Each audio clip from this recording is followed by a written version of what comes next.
Bismillahirrahmanirrahim. Assalamualaikum warahmatullahi wabarakatuh. Perkenalkan, nama saya Fikri Akmal Zulfikar dari Prodi Ilmu Hukum.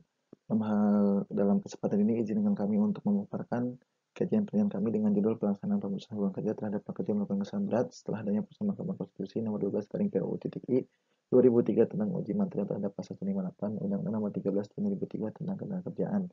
Buah bimbingan Dr. Hajarini Irianti Sundari SHMH. Dalam penelitian ini terdapat 3 latar belakang, yaitu pertama, didasari dengan adanya harmonisasi hubungan kerja. Pada prakteknya tentu tidak selamanya proses hubungan kerja tersebut berjalan dengan harmonis, sehingga dari ketidakharmonisan tersebut terjadi perselisihan yang tentunya pengakhirannya adalah dengan cara pemutusan hubungan kerja. Namun pada prakteknya, dalam kesempatan ini kami mengambil objek penelitian di satu perusahaan BUMN. Dengan hal tersebut berkenaan dengan PHK terhadap pekerja kesalahan berat, perusahaan tersebut mengacu atau berpedoman pada ketentuan pasal 158 Undang-Undang Ketenagakerjaan. Namun pada pelaksanaannya ketentuan 158 tersebut dicabut oleh Mahkamah Konstitusi karena dianggap diskriminatif dan bertentangan dengan UUD 1945 pasal 27 ayat 1. Selanjutnya terdapat 2 identifikasi masalah. Yang pertama adalah bagaimana pelaksanaan PHK terhadap pekerja melakukan kesalahan berat di salah satu perusahaan BUMN setelah adanya putusan Mahkamah Konstitusi nomor 12/PUU 2003. Selanjutnya bagaimana hak dan kewajiban pekerja yang mengalami pemutusan hubungan kerja karena kesalahan berat menurut Undang-Undang nomor 13 tahun 2003 dan Undang-Undang nomor 11 tahun 2020 tentang Cipta Kerja. Selanjutnya adalah pembahasan pertama, yaitu mekanisme PHK. Pada dasarnya mekanisme PHK diatur dalam ketentuan pasal 158 Undang-Undang nomor 17 tahun 2003 dengan 2 mekanisme, yaitu pengusaha melakukan pemeriksaan terhadap pekerja karena melakukan kesalahan berat. Pemeriksaan tersebut tentunya untuk memenuhi amanat atau syarat yang diberlakukan dalam pasal 158 ayat 2, yang dimana terdapat 3 hal dalam hal untuk memenuhi atau melaksanakan PHK terhadap pekerja melakukan kesalahan berat. Pertama adalah adanya bukti, adanya saksi, dan adanya pengakuan dari pekerja yang bersangkutan. 2, bila kriteria tersebut telah terpenuhi, maka perusahaan dapat langsung memutuskan hubungan kerja. Namun sebagaimana dalam penghantar tadi dijelaskan bahwa ketentuan 158 telah dicabut oleh putusan Mahkamah Konstitusi, sehingga dalam melakukan mekanisme PHK, pengusaha harus terlebih dahulu menunggu adanya putusan pengadilan yang mempunyai kekuatan hukum tetap atau inkrah. Kedua, seiring berjalannya waktu, pada tahun 2015 munculnya surat edaran Mahkamah Agung nomor 3 tahun 2015 huruf B angka 2 huruf E yang secara garis besar mengatur mekanisme mengenai PHK terhadap pekerja yang melakukan kesalahan berat, sehingga dalam SEMA tersebut pengusaha tidak perlu untuk menunggu adanya putusan Mahkamah Konstitusi yang memiliki kekuatan hukum tetap.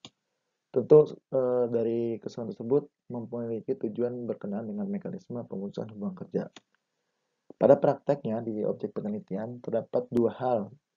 Karena kami mengambil objek penelitian di PT KAI sebagai salah satu perusahaan BUMN, terdapat 2 hal. Satu, dalam melaksanakan mekanisme PHK pekerja melakukan kesalahan berat, perusahaan mengacu pada Undang-Undang Ketenagakerjaan. Tentunya hal tersebut didasari dengan adanya surat anjuran Dinas Ketenagakerjaan, yang dimana Dinas Ketenagakerjaan merupakan lembaga penyelesaian hubungan industrial.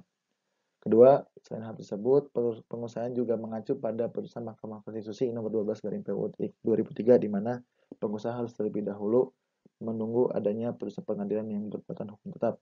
Hal tersebut telah dilakukan dan telah dipenuhi unsur-unsur mekanismenya, yaitu adanya putusan pengadilan yang dimana perusahaan memiliki putusan pengadilan negeri Bojonegoro nomor 157/PID.B 2020 PJN karena pekerja dari perusahaan tersebut melakukan perbuatan tindak pidana pemerasan. Bagaimana hak dan kewajiban pekerja? Pada dasarnya hak dan kewajiban pekerja karena kesalahan berat itu diatur dalam Undang-Undang nomor 13 tahun 2003 tentang ketenagakerjaan. Di antaranya terdapat 3 jenis hak yang diterima oleh pekerja. 1, uang pesangon, 2, uang pengambilan masa kerja, 3, uang pekerjaan hak yang harus diterima. Dan terakhir adalah kewajiban pekerjanya, yaitu berkewajiban untuk melakukan ganti rugi. Bentuk ganti rugi tersebut tentunya apabila perbuatan yang dilakukan oleh pekerja tersebut dipandang menimbulkan kerugian yang dialami oleh pengusaha. Tidak jauh berbeda dalam pelaksanaan di objek penelitian, namun terdapat dua hal yang berbeda, yaitu pertama, manfaat jaminan sosial tenaga kerja. Hal tersebut diberikan karena ketika pekerja yang bersangkutan masih aktif, pekerja tersebut melakukan iuran, misalnya seperti jaminan kesehatan, jaminan sosial. Kedua juga uang jaminan hari tua, karena ketika pekerja yang bersangkutan masih aktif, pekerja yang bersangkutan rutin melakukan iuran untuk jaminan hari tua. Namun, sebagai catatan, apabila masa kerjanya kurang dari 15 tahun, uang jaminan hari tua ini tidak diberikan. Kewajibannya pun tidak jauh beda dengan yang diatur dalam Undang-Undang Nomor 13, yaitu berkewajiban mengganti rugi apabila dipandang merugikan. Namun yang kedua ini sedikit berbeda, yaitu mengembalikan fasilitas yang telah diberikan oleh perusahaan. Kesimpulannya adalah karena Undang-Undang Nomor 13 juga mengatur mekanisme PHK, putusan Mahkamah Konstitusi tersebut mengatur tentang PHK, kami mengambil kesimpulan bahwa terjadinya dualisme pengaturan berkenaan dengan mekanisme PHK terhadap pekerja yang berusaha berat. Kedua, dalam pelaksanaan hak dan kewajiban ya, itu tidak jauh berbeda, namun terdapat dua hal, yaitu yang sedikit berbeda adalah uang jaminan sosial dan uang jaminan hari tua. Dan saran dari kami adalah pemerintah sebagai yang menjalankan peran hubungan industrial juga patut untuk melakukan penindaklanjutan pengaturan mekanisme PHK baik dalam hak dan kewajibannya maupun